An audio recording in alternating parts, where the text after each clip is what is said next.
Ma non si spacca nessuna Italia, noi stiamo semplicemente dicendo è ora della responsabilità. In un paese dove si sprecano 30 miliardi di euro all'anno, è ora della responsabilità. Si addensano bugie, falsità, distorsioni più o meno in buona fede, fraintendimenti all'orizzonte dell'autonomia chiesta da Veneto, Lombardia ed Emilia-Romagna.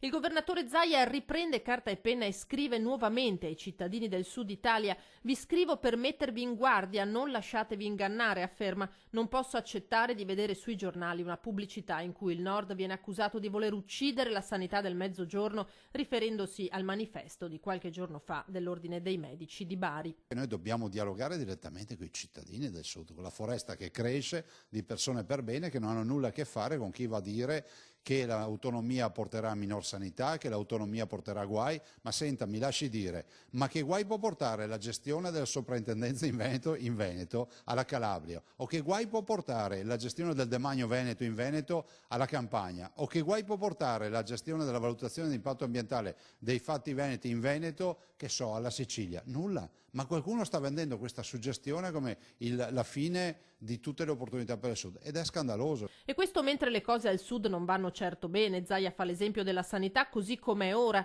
È incredibile, dice, che venga ritenuto normale prendere un aereo per andare a curarsi laddove è possibile. Cosa dovrebbero fare quindi i cittadini del Sud? Io dico, prima pretendi una risposta per quello che oggi non c'è e dovresti avere, caro cittadino del Sud, lo devi pretendere dalle tue istituzioni.